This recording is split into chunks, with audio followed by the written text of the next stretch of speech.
Hey everyone, and welcome to The Explainer. Today we're taking a deep dive into a powerhouse performance from one of India's engineering giants, Kirloskar Oil Engines. We're going to unpack the numbers, the strategy, and yeah, even a little bit of the drama behind their latest quarterly results. All right, let's just start with the number that got everyone talking. 1,434 crores. That's a huge number, and that was Coal's standalone net sales for just the first quarter. And look, this wasn't just, another good quarter. The managing director, Gary Kirloskar, put it plainly. It was a record-breaking one. So what's really going on here? Let's get into it. So a record. But what really makes this performance so special, so historic? Well, it's not just about that big final number, it's about the story that number tells. Now, for most industrial companies like this, the fourth quarter, Q4, is always the big one. It's when sales usually peak right before the financial year closes out. But get this, for KOL, this first quarter, Q1, actually beat the previous Q4. That almost never happens, and it's a huge signal of some seriously powerful business momentum right at the start of the year. So if you just glance at the numbers, you'll see a 6% year-on-year growth. And that's fine, it's good, but not mind-blowing. But wait, there's a really important piece of context here. See, last year's number was kind of artificially high because customers were rushing to buy before new emission rules kicked in. So once you strip out that one-time pre-buy effect, the real underlying growth, it's a massive 22%. That's the real story. All right, so where's all this record-breaking growth actually coming from? Let's break down which parts of the business are really firing on all cylinders. To really get KOL's structure, you got to look at where the money comes from. And it's pretty clear. The business-to-business segment, B2B, is the absolute engine room of this company, bringing in over 1,200 crores in sales. That's where all the heavy-duty industrial action is. And inside that huge B2B segment, one division was the undeniable star of the show, power generation. Yep, this is the part of the business that makes those big diesel generator sets. And it didn't just do well, it had its best first quarter ever, smashing through the 600 crore rupee mark for the very first time. Okay, we've mentioned these new norms a couple of times. You're going to hear this term CPCB IV+. So what is it? Don't worry, it's simple. It's just the new, much stricter set of pollution control standards for diesel generators in India. You can basically think of it as the industrial version of the BSV norms we have for cars. Now this is interesting. This whole switch to CCPB IV+ had a really strategic side effect for KOL.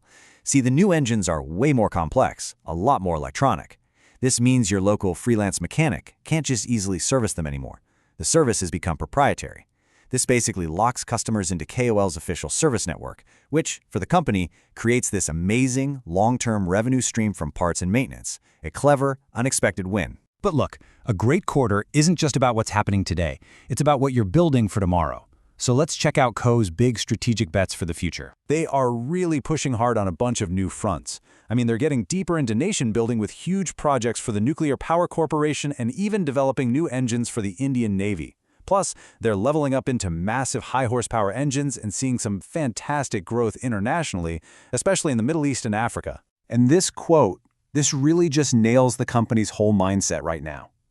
Gary Kirloskar says she sees KOEL not as some dusty 75-year-old industrial company, but as a dynamic incubator for new startups. And that philosophy is exactly what's driving them into all these new markets and technologies.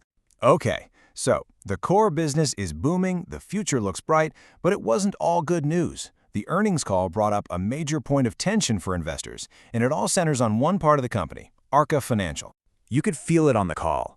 Again and again, analysts would steer the conversation away from the record-breaking engine sales to ask the same question, just in different ways.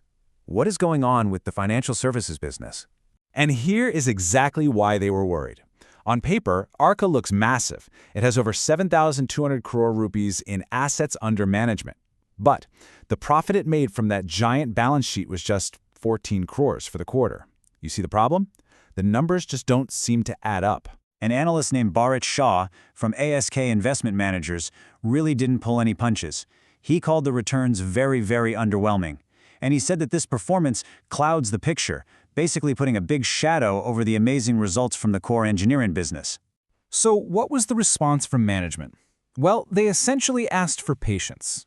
Gary Kirloskar explained that they're in the middle of a huge pivot with Arca, trying to shift from big corporate lending to more of a retail focus, and that, in her words, is going to take some time. So after you digest all that, the record profits on one side, the tough questions on the other, what's the big picture takeaway for someone looking at this company? It really feels like a tale of two companies living under one roof.